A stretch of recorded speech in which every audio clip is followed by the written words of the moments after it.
This is just a sample of the audiobook. To get the complete audiobook, access the link posted in the first comment.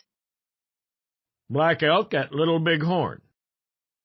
Decades after the battle, Black Elk reported to family members and interested others that his heart pounded excitedly when he rushed to give his older brother, Runs in the Center, 2 pistols that would be helpful against the oncoming soldiers.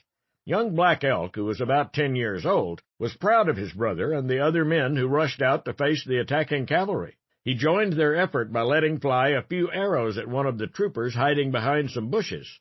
Even before Little Bighorn, he had been exposed to battle. He had accompanied Lakota and Cheyenne men who attacked a wagon train headed for the Black Hills. The boy had clung to his pony, circled the wagons, and managed to avoid being hit by the incoming bullets. At Little Bighorn, Black Elk heard the agonizing sounds of wounded ponies, horses, and men. Engraved in his memory was blood flowing from the mortal wounds of soldiers and Indians alike. He walked among dead bodies that lay strewn across the hills and could not understand why the blue-coated soldiers had attacked his people. After the shooting stopped, Black Elk joined his age-mates on the battlefield. He sent arrows into soldiers who lay dead or dying until the arrows made the men look like porcupines with their quills showing. The young warrior even scalped one man who had not yet died. The soldier ground his teeth in agony, so Black Elk ended the man's misery with a bullet. He then proudly presented the scalp to his mother, and she proudly accepted it. The future holy man took another scalp from a dead trooper and gave it to a younger companion as a trophy. Shortly after, he could no longer stomach the stench of death and gunpowder, and he left the battlefield. Just a youth, Black Elk was happy that he had helped save his people this day. Their victory was a decisive one, and he had made a contribution.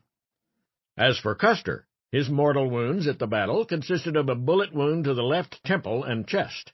Since the Lakota did not know it was Custer's command they were fighting, they did not single out his body for the conventional treatment it received, a post-mortem gash on the thigh and some genital mutilation.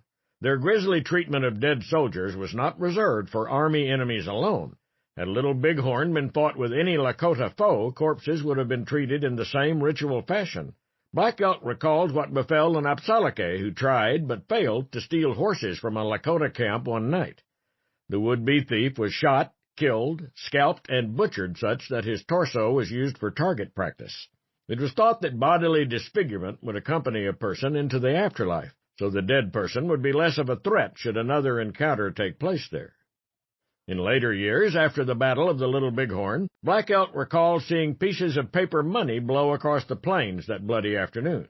However, when scavenging the battlefield, his people did not bother to pick up the currency since no one knew what it was. With self-deprecating humor, Black Elk later regretted not collecting the strange pieces of paper that seemed to float in every direction. Periodically, as time passed, reunions took place at the battlefield, but Black Elk did not attend them. These occasions brought Indian and Army opponents together, and participants would exchange their memories of the event. Despite the emotional toll the battle exacted on him, Trooper Henry Meckling, a Medal of Honor recipient, professed a friendship with Sitting Bull years after the event. By contrast, Black Elk's sentiment toward the soldiers remained one of distrust. As might be expected of participants in any war, former combatants harbored different opinions of one another. Today, a Black Elk quotation, "Know the power that is peace," greets visitors at the Little Bighorn Battlefield National Monument Welcome Center in Montana. It appears in Lakota and English on an outside wall in raised lettering. Even though Black Elk's role at the 1876 Battle of the Greasy Grass was that of a child, a vast amount of literature invokes his perspective on the much-debated conflict.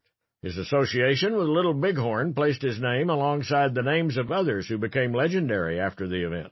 Their place within American history is secure in connection with this battle that continues to intrigue students of history and culture.